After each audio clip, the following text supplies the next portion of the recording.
Minneapolis, Minnesota, June 7th, 1958. Prince Rogers Nelson is born. His father, John Lewis Nelson, known by his stage name of Prince Rogers, was a jazz musician and songwriter. His mother, Maddie Della Shaw, a gifted jazz singer. Probably due to his parents' influence, Prince became interested in music at a young age. At age 7, he wrote his first song called Funk Machine. I'm not joking. When Prince was 10, his parents divorced, and his mom remarried. He lived in both homes, understandably having a rough relationship with his stepdad, Hayward Baker. However, it was Baker who took Prince to see James Brown in concert. Prince stayed active with music the rest of his childhood, but also played many sports. He was a poor student at Central High School, not taking his academics seriously because he was so involved with his music. In 1975, Prince began recording with the band 94 East. The next year, Prince made a demo tape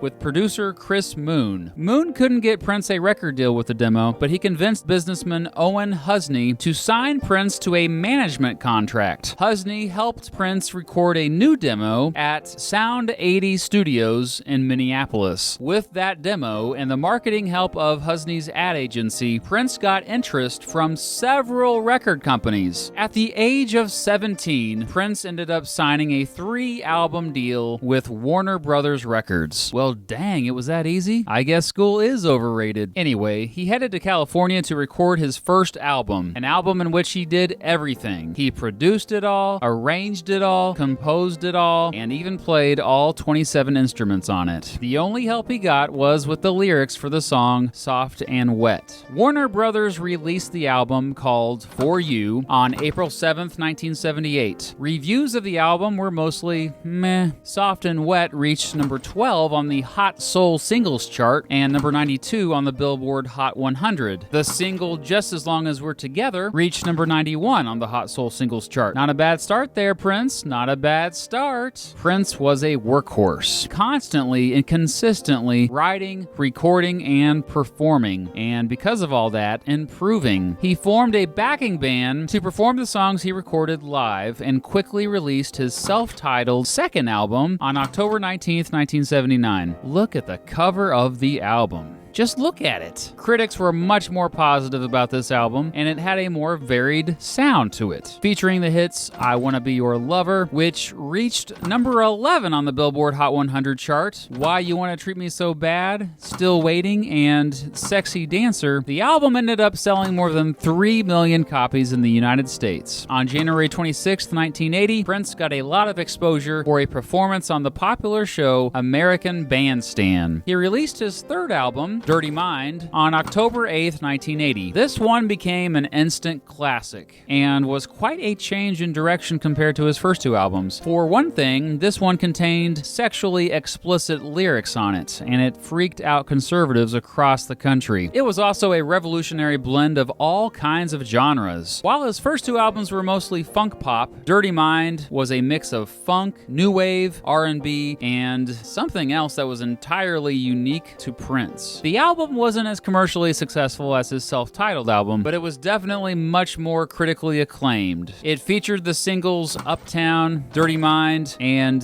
Do It All Night. And look at that cover. Goodness gracious. On February 21st, 1981, Prince made his first appearance on Saturday Night Live, performing the song Party Up. Prince released his 4th album, The Self-Aware and Socially Conscious Controversy, on October 14th, 1981. His lyrics seemed to respond to much of what was happening in society, but was also a direct response to people who had criticized his hypersexuality. Critics again adored this album, although it wasn't praised quite as much as Dirty Mind. The album had 4 official singles: the title track, Sexuality, Let's Work, and Do Me Baby. Notably, this was the first album in which Prince stopped giving a crap about proper spelling of words. He toured heavily to promote the album. Also in 1981, Prince Prince formed a side project band called The Time, which is still active to this day. On October 27th, 1982, Prince released his breakthrough double album, 1999. It was his first album to break the top 10 on the Billboard 200 chart, eventually selling over 4 million copies in the US. With this album, Prince was now a household name. The title track, 1999, a song actually protesting the buildup of nuclear weapons, today remains one of his most recognizable songs and his first top 10 hit in countries outside the United States. Many people would be saying they'd be partying like it was 1999 for several years afterward due to the hit song. In fact, they even said it after 1999 had passed. Come to think of it. Other singles on the album included Little Red Corvette, DMSR, Delirious, Let's Pretend We're Married, and Automatic. As Prince toured with his band, whom he called The Revolution, to promote 1999, his popularity grew and grew. He and Michael Jackson, both African Americans, were now seemingly competing to be the biggest pop stars in the world. So Prince was now a superstar, so why not star in a major motion picture? Why, yes. On July 27th, 1984, Warner Brothers released Purple Rain, a film starring Prince that was loosely based on his life. The soundtrack to the film, Prince's sixth album, also called Purple Rain, was ultimately his most popular ever, eventually selling more than 13 million copies in the US and spending 24 straight weeks at number 1 on the Billboard 200 chart. It featured the hits When Doves Cry, Let's Go Crazy, I Would Die For You, Take Me With You, and of course, Purple Rain. Also on the album was a song called Darling Nikki, which featured lyrics about masturbation. After Tipper Gore heard her 11-year-old daughter listening to the song, she was alarmed enough to create the Parents Music Resource Center, known later for their parental advisory explicit lyrics labels. Right before the release of his seventh album, Around the World in a Day, on April 22nd, 1985, Prince announced he would no longer be performing live or releasing music videos. Whoa.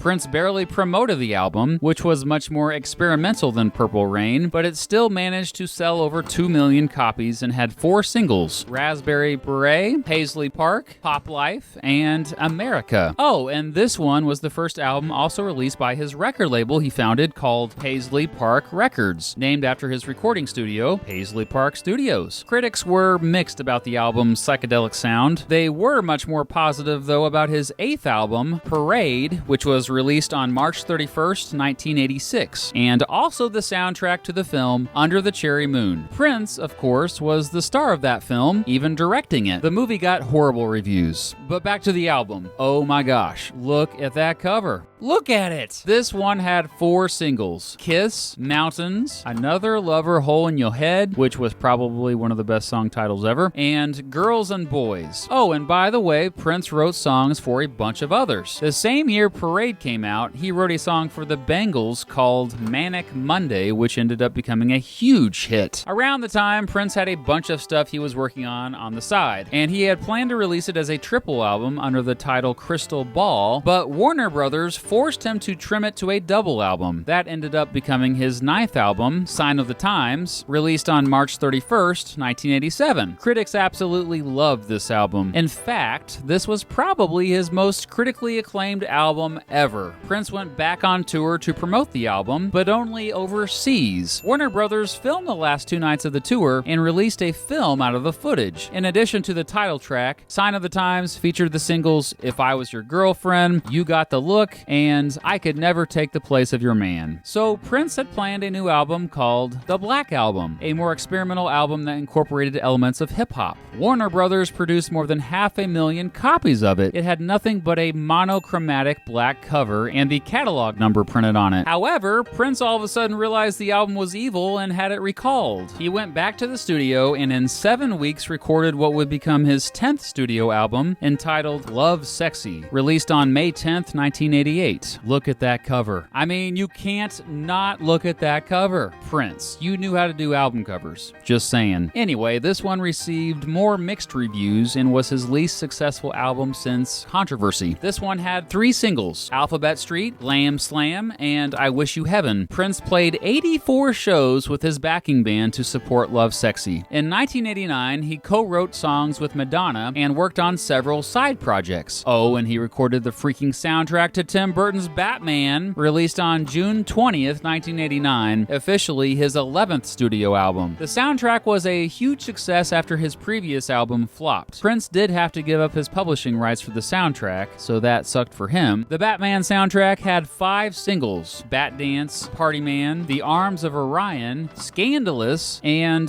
The Future. In 1990, Prince released his 4th film called Graffiti Bridge, a film he wrote, directed, and starred in. Graffiti Bridge, which was the sequel to Purple Rain, was the final film he starred in. The soundtrack, which he obviously also recorded, did much better than the film, featuring the singles Thieves in the Temple, Round and Round, and New Power Generation. Oh, and now Prince got some nice little labels added to his album covers. With lots of help from his new band, the New Power Generation, Prince recorded his 13th studio album, Diamonds and Pearls, released on October 1st, 1991. The New Power Generation was probably his most talented band he'd ever put together, and Diamonds and Pearls was another smash hit for Prince. In addition to the title track, the album had the hit singles Get Off, Cream, Insatiable, and Money Don't Matter Tonight. On October 13th, 1992, Prince released his 14th album, but I can't pronounce it. Seriously, no one can. That's what the symbol looks like. Prince got it copyrighted under the title Love Symbol No. 2, and the album became known as the Love Symbol Album. For this album, Prince and Warner Brothers fought quite a bit about how to promote it. The album had the hits Sexy MF, I think you know what the MF stands for, My Name is Prince, 7, Damn You, and The Morning Papers. The album was both a critical and commercial hit. Warner Brothers released a 3-disc Greatest Hits compilation in 1993. This, of course, made Prince mad. Instead of the silly Greatest Hits album, Prince wanted to release an album of new material. There it is, I won't say the name of the album, but it was officially the first album by the New Power Generation, and Warner Brothers straight up refused to release it. So Prince sold it at some concerts and through his 1-800-NEW-FUNK telephone retail outlet. No joke.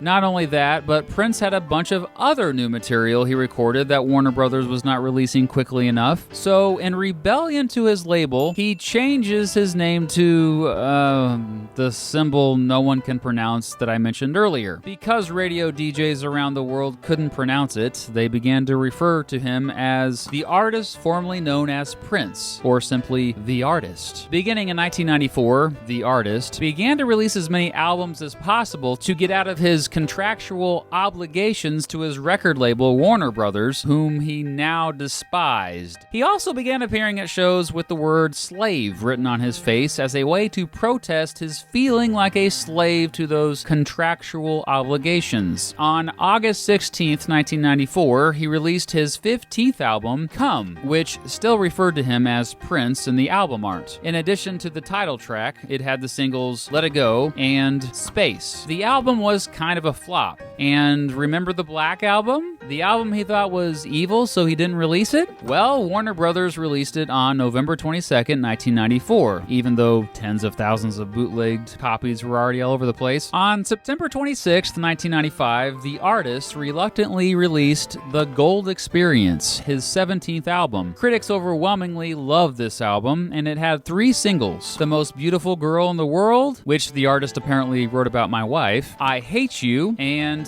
Gold. The album is currently out of print. Don't believe me? Well, here's how much it costs to buy it on Amazon currently. 1996 was an extremely productive year for The Artist. He recorded the soundtrack to the Spike Lee film Girl 6. On July 9th, 1996, he released Chaos and Disorder, his 18th album and last album of new material for Warner Brothers. He did not promote the album at all. The artist, formerly known as Prince, was free, and he promptly released a 36-song long 3-CD album called Emancipation on his own label called NPG Records, the NPG standing for New Power Generation. His 19th album, released on November 19th, 1996, Emancipation was the first album to feature Prince doing covers of other artists. It featured the singles Betcha by Golly Wow and The Holy River, Somebody's Somebody. Emancipation was a concept album that was part celebration of his breakup with Warner Brothers and part celebration of his marriage to longtime girlfriend and former backup singer and dancer Mayte Garcia earlier that year. The celebration was overshadowed by the fact that Prince and Mayte had lost their baby at just 6 days old, just a month before the album's release. Around this time, likely due to the traumatic nature surrounding the horrible death of his young son, Prince has started to become interested in the Jehovah's Witnesses. By 2001, he apparently became a full-on Jehovah's Witness, going to church every Sunday morning and even knocking on strangers' doors. The whole bit. A little over a year after the release of Emancipation, Prince and Mayte lost their second child due to miscarriage, and this eventually caused the two to grow even more distant. They divorced in 2000. On January 29th, 1998, the artist released his 20th and 21st albums together as a box set. The 20th being Crystal Ball, a 3-disc set of, quote, previously bootlegged stuff, and the 21st being an acoustic collection called The Truth. There was also another bonus album of instrumental stuff from the NPG Orchestra. Okay, that album cover is lame. Come on now, Prince, you're better than that. On August 24th, 1999, Warner Brothers released The Vault, Old Friends for Sale, old recordings the artist had left behind before he parted ways with the label. It featured the single Extraordinary. Meanwhile, the artist surprisingly signed with another major record label, Arista, and released his 23rd album with them called Rave Unto the Joy Fantastic. Also surprisingly, the artist actually promoted the heck out of this album, determined to make it a success. He let more media outlets interview him more than at any point in his entire career, even appearing on the teeny bopper Total Request Live. He also had a pay-per-view special to promote the album. The album received mixed reviews and did so-so commercially with just one hit single, The Greatest Romance Ever Sold. On May 16th, 2000, Prince announced he had become Prince again, abandoning the love symbol moniker. In 2001, he remarried to Manuela Testolini. On November 20th of that same year, he released his 24th album, The Rainbow Children. The album definitely alluded to Prince's conversion to Jehovah's Witnesses, but also explored other religious concepts. It was a big flop that kind of bewildered many of his longtime fans. On May 14th, 2002, he released his 25th album, One Night Alone, also releasing his first ever live album, One Night Alone Live. 2002 was a year in which Prince was more inviting to the public, opening up his studios to tours and meeting many of his fans. He had a couple new albums in 2003, Expectation, released only to members of the NPG Music Club on New Year's Day, and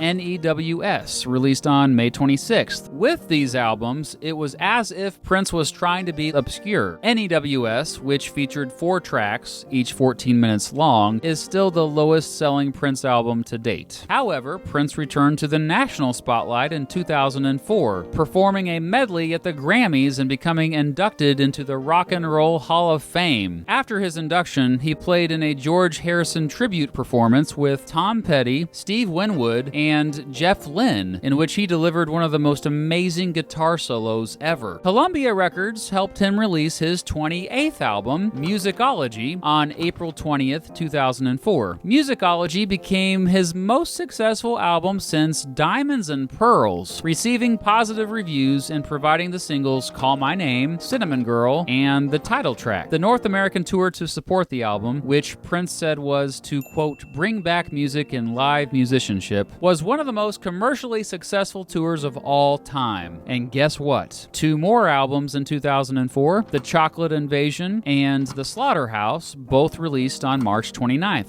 On March 21st, 2006, Universal Music helped Prince release his 31st album, 3121. Get it? His 31st released on the 21st? Actually, some say it's a reference to Prince's address in LA. Others say it's a reference to Bible verse Psalm 31:21. Regardless, the album was another success, having 4 singles: Te Amo, Corazon, Beautiful, Love and Blessed, Black Sweat, and Fury. Surprisingly, 31:21 became the first Prince album to ever debut at number 1. He returned to Saturday Night Live to promote it, his first performance on the show in 17 years and 25 years after his first appearance on the show in 1981. Later that year, Prince opened a nightclub in Las Vegas called 3121. In 2006, Prince also split with his second wife, Manuela Testolini. A highlight of Prince's career came on February 2nd, 2007. He performed at the Super Bowl 41 halftime show, and it was epic. 140 million people witnessed it, and many argue it was the greatest Super Bowl performance of all time. Prince kept up with his one-album deals with major record labels. Columbia helped him release his 32nd album, Planet Earth, on July 15th, 2007. Finally, a return to great album covers. Look at it. I love it. Critics mostly praised Planet Earth, but it didn't do nearly as well as 3121. The album had the hits Future Baby Mama, Guitar, and Somewhere Here on Earth. On March 29th, 2009, Prince released his 33rd and 34th albums, Lotus Flower and NPL Sound, together, as well as Elixir, the debut album from Bria Valente, who Prince had been mentoring. The triple album set did fairly well commercially, but to mixed reviews. His 35th album, 2010, came in 2010, of course, on July 10th. Instead of going to the big radio stations to debut songs off of it, he went to his hometown community station, the Minneapolis-based 89.3 The Current. On December 7th of that year, the Recording Academy inducted Prince into the Grammy Hall of Fame. In late 2011, Prince finally discovered the power of the internet, releasing stuff on iTunes and Spotify for the first time. Prince never slowed down writing, recording, and touring. In February 2014, in what was called his Hit and Run Part 1 tour, he played last-second shows, only announcing the day of the show. People could only predict where the show would be by keeping a close eye on his Twitter account. On September 26, 2014, he released 2 new albums. His 36th album, Plectrum Electrum, one of the best album titles ever, and his 37th album, Artificial Age. Wait, both released with Warner Brothers? You serious, buddy? Warner Brothers? Apparently, yes, reunited with his old enemy. Both albums were heavily promoted, but relatively not that successful. The biggest hit on Plectrum Electrum was Fix Your Life Up,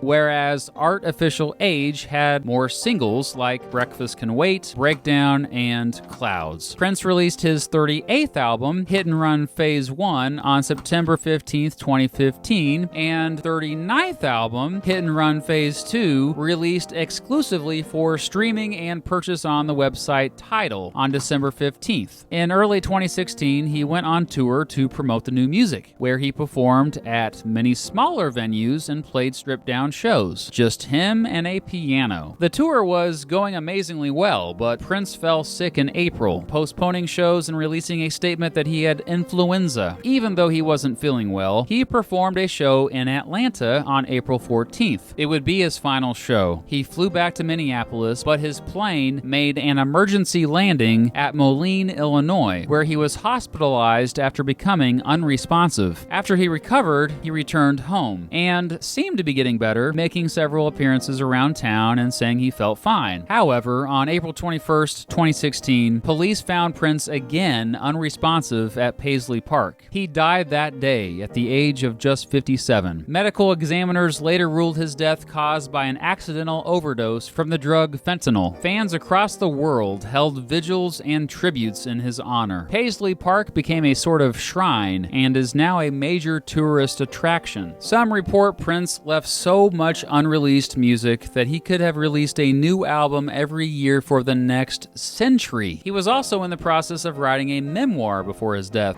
Cause they always seem to let you down, and I get discouraged. Prince continues to greatly impact the world. As you watch this, tens of thousands of people around the world are currently listening to a Prince song. He won 8 Grammy Awards, 6 American Music Awards, a Golden Globe Award, and even an Oscar for Purple Rain. To date, Prince has sold over 100 million records worldwide, around half of those in the United States alone. Today, tsort.info, the most comprehensive collection of popular music data around, ranks Prince as the 21st most successful musical act of all time. One of the most prolific and accomplished songwriters, producers, and musicians of all time, Prince Rogers Nelson single-handedly changed popular music forever. He invented what became known as, quote, Minneapolis sound, the mix of funk, R&B, electronic, and rock music that influenced so many who came after him. He was incredibly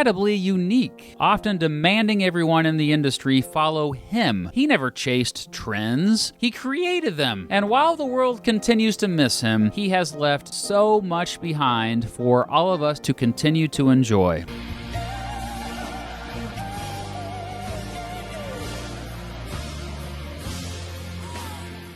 What is your favorite Prince song? What is your favorite Prince album? Who should I do a history of next? Let me know in the comments below. Remember to like and share and all that. Thanks so much for watching.